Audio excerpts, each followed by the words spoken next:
झाकी है, हरियाणा तो झाकी है।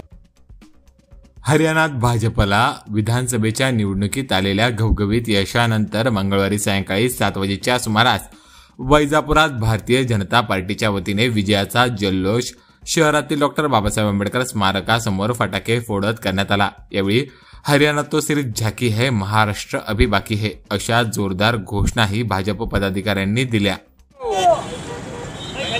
आज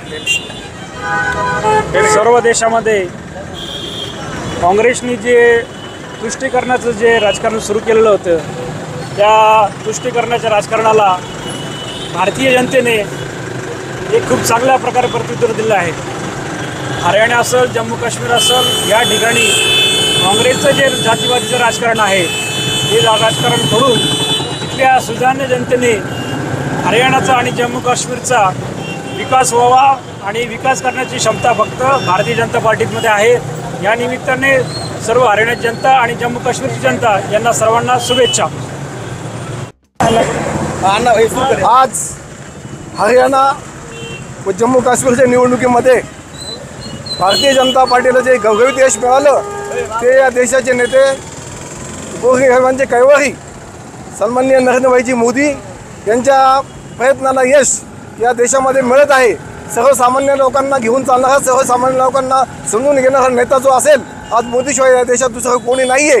त्यामुळे आज हरियाणात मागच्या वेळेस 40 सीटं निवडून आली होती, आज तिसऱ्या वेळेस सत्तेत जात असताना 50 सीटं आज भारतीय जनता पार्टी घवघवीत यश घेऊन आलेली आहे।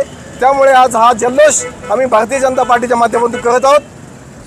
भारतीय जनता पार्टीचा आज देशामध्ये जी उत्साहाची लाट बघायला भेटते, तर खरं तर नरेंद्रभाई मोदी यांच्या नेतृत्वामध्ये जो सर्वसाधारण मतदार आहे त्यांना या देशाचे नेतृत्व आदरणीय मोदी साहेब यांचं नेतृत्व मान्य आहे आणि त्याचा कौल आज त्यांनी हरियाणा आणि जम्मू काश्मीरच्या रूपाने जनतेने दिलेला आहे। तर आज सर्वप्रथम सर्व भारतवासियांना आज भारतीय जनता पार्टीच्या एक सर्वसाधारण कार्यकर्त्याच्या वतीने आणि आमच्या सर्वांच्या वतीने शुभेच्छा देतो।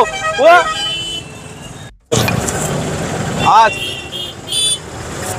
जम्मू काश्मीर आणि हरियाणा या ठिकाणी नुकत्याच विधानसभेच्या ज्या निवडणुका झाल्या त्या विधानसभेच्या निकालामध्ये भारतीय जनता पार्टीला जनतेने मोठ्या प्रमाणात कौल दिला आणि हरियाणासारख्या राज्यामध्ये सलग देशाप्रमाणेच तिसऱ्यांदा सत्ता दिली। त्याचप्रमाणे जसे हरियाणामध्ये क्रांती घडली तसंच ह्या महाराष्ट्र राज्यात पण या ठिकाणी भारतीय जनता पार्टीचं आणि महायुतीचं सरकार स्थापन होईल याच्यात काही संदेह नाही आहे। आणि निश्चितच या निकालाने सगळ्या कार्यकर्त्यांचं एक मनोबल वाढलेलं आहे, जोश वाढलेला आहे आणि या ठिकाणी आमचं ठामपणे मत आहे की या ठिकाणी सुद्धा महाराष्ट्रामध्ये भारतीय जनता पार्टी आणि महायुतीचं निश्चितच सरकार येणार आहे।